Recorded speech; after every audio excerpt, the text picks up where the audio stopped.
Pak, ini semua harus ditulis ulang di buku. Tapi semua teman-teman saya sudah pada pulang, Pak. Tadi kan udah nulis di papan, Pak. Iya, kamu juga nanti pulang.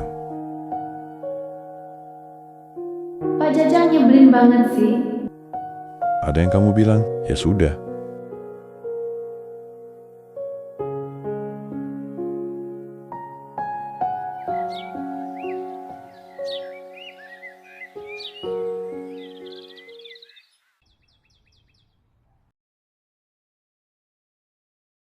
Suara burung terdengar bersohet sahutan di luar jendela kelas, menandakan sang surya mulai lelah. Cahaya matahari masuk miring, menerangi debu yang beterbangan dan papan tulis yang masih penuh dengan coretan kapur. Di dalam kelas yang luas itu hanya ada 2 orang, Dina dan Pak Jajang. Dina duduk di bangkunya, tangannya bergerak buru-buru menyusuri kertas. Wajahnya ditekuk, gurat kekesalan jelas tercetak di sana. "Pak, ini semua harus ditulis ulang di buku," keluh Dina tanpa menghentikan goresan pulpennya. Pak Jajang berdiri di depan kelas. Beliau tampak sangat santai sambil merapikan tumpukan buku di meja guru. "Iya, biar kamu ngerti, Din. Nulis itu bagian dari belajar," jawab beliau tenang. Dina mendesah panjang. Suaranya bergema di kelas yang sunyi. "Tadi kan udah nulis di papan, Pak." "Tadi di papan tulis, sekarang di buku," jawab Pak Jajang singkat. Tak terbantahkan. Dina mulai bete. Kepalanya terasa berat. Jemarinya mulai pegal. "Pak, ini banyak banget." Pak Jajang hanya tersenyum tipis. Jenis senyum yang membuat Dina makin jengkel. "Makanya, lain kali jangan ngobrol pas saya jelasin." Seketika Dina terbungkam. Ia melanjutkan tulisannya dengan muka yang makin jutek. Pelan-pelan suasana sekolah menjadi semakin sunyi. Suara seretan kursi dari kelas sebelah sudah hilang. Suara riuh siswa di lapangan pun senyap. Hanya ada 2 bunyi yang tersisa. Goresan pulpen Dina dan kicau burung di luar. Dina melirik jam dinding. Jarumnya hampir menusuk angka 5. "Pak, ini udah sore." Pak Jajang melirik jam di pergelangan tangannya. "Iya, sudah sore ternyata, Din," jawab santai Pak Jajang. "Teman-teman saya udah pada pulang, Pak." "Iya, kamu juga nanti pulang," jawab Pak Jajang santai, seolah tak ada beban. Dina menghela napas berat. "Pak Jajang nyebelin banget sih," gumamnya sangat pelan. "Ada yang kamu bilang?" tanya Pak Jajang tajam. Dina tersentak. Bahunya naik. "Nggak ngomong apa-apa kok, Pak." Pak Jajang hanya tersenyum kecil. Beberapa menit kemudian, Dina membanting pelan pulpennya. "Pak, tugas saya sudah selesai," jawab Dina. Pak Jajang memeriksa sekilas. "Ya sudah, besok jangan diulang ya." "Iya, Pak," jawab Dina lemas. Pak Jajang keluar lebih dulu. Dina merapikan bukunya dengan gerakan malas. Sunyi yang menakutkan mulai terasa. Ia melihat ke sekeliling. Kosong. Sunyi. Hanya dia sendiri di ruangan besar itu. "Gila, gue ditinggal semua orang," gumamnya ngeri. Baru saja ia hendak melangkah keluar, tiba-tiba perutnya terasa melilit. "Duh, kebelet lagi." Ia memandang koridor yang mulai menggelap. "Toilet atas saja deh." Dina berjalan cepat menuju toilet lantai atas. Sesampainya di sana, lampu yang redup dan pintu yang terbuka lebar membuatnya ragu. Tidak ada suara sama sekali. Sepi banget. "Ah, enggak deh, serem amat," bisiknya pada diri sendiri. Ia menggeleng kuat-kuat. "Keluar aja deh, dekat kantin. Siapa tahu masih ada anak-anak di sana."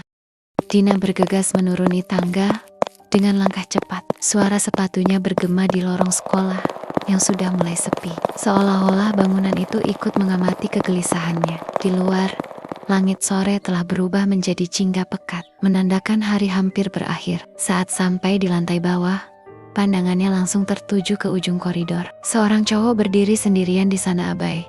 Ia tampak seperti sedang melamun, menatap kosong tanpa benar-benar melihat apapun di depannya. Dina mengernyit kecil. Itu kan kakak kelas." Ia mempercepat langkahnya. "Bye," panggilnya sekali. Tidak ada respons. "Abai." Suaranya kali ini lebih keras. Tetap saja tidak digubris. Dengan kesal, Dina akhirnya mendekat. Begitu jaraknya sudah dekat, ia langsung berseru, "Woi." Abai tersentak. Dina langsung meluapkan kekesalannya. Dari tadi gue panggil-panggil, lo budak apa gimana sih? Abai menggaruk kepalanya yang sebenarnya tidak gatal, lalu menatap Dina dengan wajah masih agak bingung. Ternyata lo Din, lo dari kapan di situ? Ya dari tadi lah, lo aja yang bengong terus. Abai menghela napas kecil, mencoba meredakan suasana. Maaf, gue tadi lagi mikirin sesuatu. Dina menyipitkan mata, lalu sengaja memasang ekspresi manja yang dibuat-buat. Mikirin gue? Ya, reaksi itu membuat Abai langsung salah tingkah. Wajahnya sedikit memerah saat ia mengalihkan pandangan. Bukan, aneh aja tadi. Dina langsung cemberut. Apaan sih aneh aja? Untuk menghindari pembicaraan yang makin melebar, Abai segera mengalihkan topik. Terus, lo mau apa tadi? Dina terdiam sejenak, baru teringat tujuannya sejak awal. Ekspresinya berubah gelisah. Iya Bay, gue mau minta tolong anterin gue ke WC belakang sekolah. Bentar. WC belakang? Ngapain? Udah sore. Ya kebelet lah. Ngapain lagi? Jawab Dina cepat.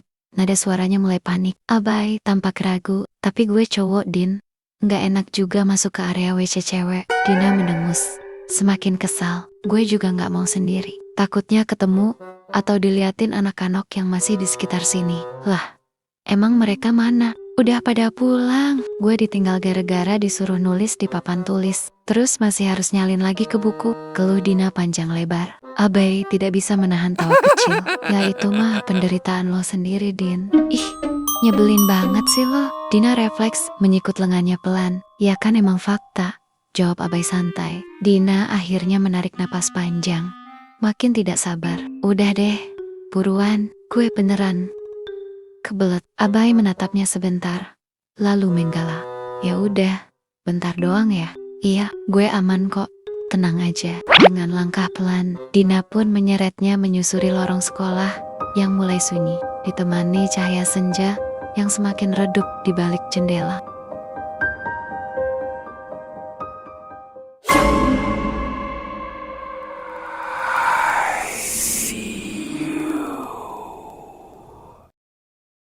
Semakin mereka mendekat ke arah belakang sekolah, suasana semakin mencekam. Suara hiruk pikuk kota pun seolah teredam oleh rimbunnya pohon di area belakang. Dan panggil Abai pelan.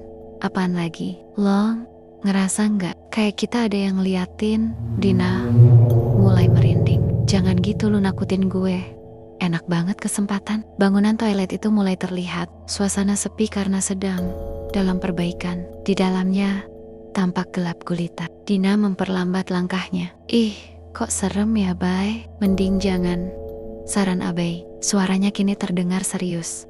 Ya masa gue balik lagi? Tiba-tiba saja Dina terpaku di tempat. Dina masuk ke dalam. Dina segera masuk ke salah satu bilik dengan jantung berdebar kencang. Udah buruan, gue tunggu di sini. Lu jangan kemana-mana lu ya. Apalagi ngintip gue, ancam Dina dengan nada marah untuk menutupi ketakutannya. Saat dia berjalan masuk, tiba-tiba saja.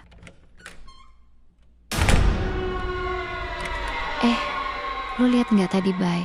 Pintunya kebuka sendiri kan? Suasana sangat sunyi, sampai suara napasnya sendiri terdengar jelas. Iya, jelas sekali. Ada yang jaga di situ. Gumamnya lirih. Baru saja ia masuk, dia dikejutkan dengan suara keran. Kocak, gila lu ya. Ngapain masuk toilet perempuan? Teriak Dina panik. Gue di luar dari tadi Din, sahut Abai dari kejauhan. Dina membeku. Terus, siapa ya setan kali Din? Bercanda Abai. Keran tertutup sendiri. Terdengar bisikan dari telinganya. Oke, jangan pernah kembali.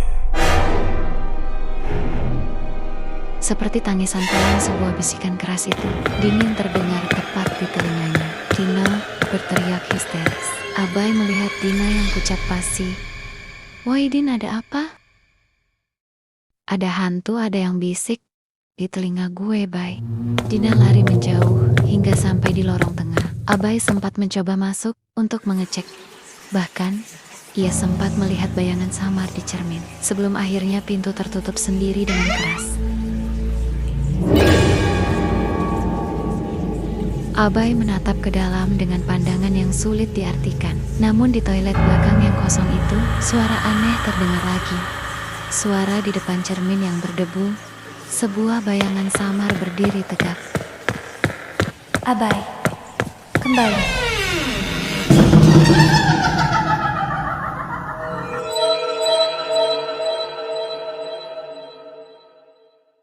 Lanjut ke episode selanjutnya ya. Bagi kalian yang suka, bisa langsung like, komen, dan subscribe gratis kok.